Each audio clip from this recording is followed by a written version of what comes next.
There's been a lot of credibility lent to Keefe D's second confession about this murder. Did you ever have access to his first confession where he claims that Suge Knight set this up? Is that the original source of that theory?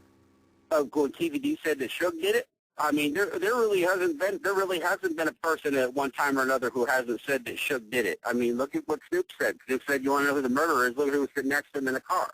I mean, it's pretty obvious. I mean, most of these people have a very solid opinion about what they think happened, and then for one reason or another, it changes. Again, not everybody has a bad reason for changing their opinion. Facts change, information changes. You know, all that's all part of it. I did have access to Keefe D's interview, and yes, I believe that that's where that was coming from. But to my knowledge, his first interview was with the FBI, was where he had actually put the finger at Suge and said that Suge did it. Of course, at the time, he was trying to deflect any attention from himself. He was trying to deflect any attention from Orlando Anderson. I mean, he was his family. I mean, you know, they're running around pointing the finger at Orlando Anderson based on zero documents, based on zero. You know, they got one story about a chain that was snatched, death row chain that was snatched. They got one story about that. They got a couple of gangbangers, some anonymous informants who didn't want to give their names, and you know, and Tim Brennan, who filled out the affidavit with Reggie Wright's dad, mentioned in the affidavit. I mean, the thing is so twisted. You know, of course, Keefe D is going to do everything he can when they're mentioning his name in search warrant affidavits. He's going to do whatever he can to deflect the situation. So, of course, he's going to say anybody other than me or anybody other than Orlando Anderson did it. Who he pointed the finger at, obviously, he's not going to rat Orlando Anderson out. Now, flash forward, suddenly the detectives come up to him and say, "Oh, gee, Keefe D, you know, we got you on a 3-strike conviction here, and you better be straight with us, because if you don't tell us the truth, by golly, we're going to prosecute you for that 3rd strike." Well, Keefe D's not the dumbest guy in the world, and he certainly would have an attorney, and his attorney's probably pretty smart, and both of them would come to the real simple conclusion, and that's this. If there was going to be any information that would discredit Keefe D to the point where they would be able to convict him or to try to bring charges back up on his 3rd strike, or however the deal that he made was made, that basically whatever that information was would have to point to the real killer, because that's the only way you're going to be able to discredit what Keefe D said, was to come up with the identity of the real killer. So they all knew that. So sure, why wouldn't I tell you what you want to hear? Because the only way you're going to be able to get me in any trouble for a 3rd strike violation is if you find out that somebody else actually did it, and they're going to have to be tried and convicted, because until that happens, what I say is going to stand, because there's nobody to disprove it. So why wouldn't I tell you that? I mean, that's what it comes down to. I mean, those kind of deals are just almost impossible to prosecute from a prosecutorial standpoint. And so the person that tells the 3rd strike, or somebody's looking at 3rd strike, "Well, if you're not honest with us, well, we're gonna turn that 3rd strike against you." Yeah, okay, sure you will. You know, they don't care about these. Half of these gang guys, you got to realize, you know, they're not even sure they're going to be alive tomorrow. You really think they give a damn about whether or not they're going to be in 2 years, 5 years, 10 years, whether or not somebody's going to try to come after them for a 3rd strike violation? You know, Jesse, that makes zero sense. These guys worry about what they're going to do tomorrow, and as far as Keefe D or anybody else is concerned, tomorrow he's out of jail. Tomorrow he's free. Tomorrow he's not facing a 3rd strike conviction.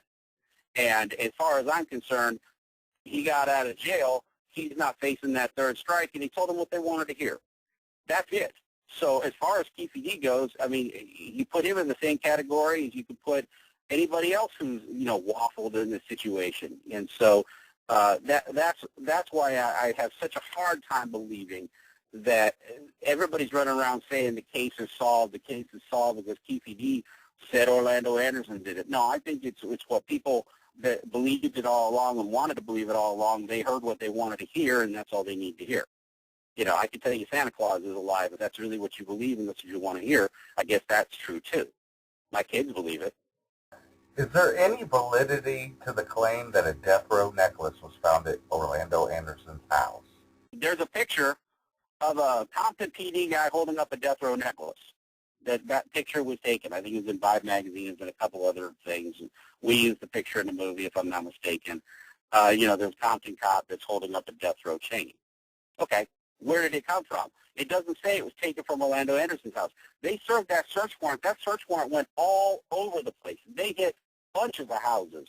They hit a bunch of places. And I don't remember in Tim Brennan's affidavit, and even if it did, I would consider Tim Brennan and Reggie Wright and the whole relationship there to be a little cluttered to begin with. But even if it was, I don't remember in the affidavit that they said they found the death row necklace at Orlando Anderson's house. They said they found a couple of Glocks or a Glock, and they found some ammunition.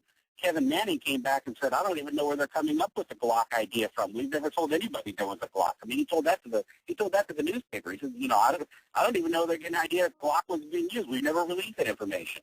So, the fact that they recovered that, but no, I mean, you got the cops holding up the death row necklace. The second question you have to say is, well, gee, was there more than one death row necklace ever created? And who would be able to get their hands on death row necklaces like they're going out of style? I think it was probably the same guy that ran up a bill at the jewelry store. I mean, I don't know. Once again, for the record, you did not come into this project with the thought or the agenda that Suge Knight was a murderer. No. And for the record, I'm not running around saying Suge Knight is a murderer. What I'm saying is I'm saying exactly what we've said in the documentaries. I'm going to where the information is taken us. I didn't know a damn thing about the killing prior to my getting involved in the project. That's when it started for me. But I had to keep calling and asking questions because I didn't know all the details. I had to know, well, who's this person and who's that person and who's the other person. So ultimately, no, I had no axe to grind in any one direction. I didn't know Orlando Anderson from Suge Knight. I knew Suge Knight as a name. Other than that, I didn't give a damn who Suge Knight was. I didn't give a damn who Orlando Anderson was. I still don't.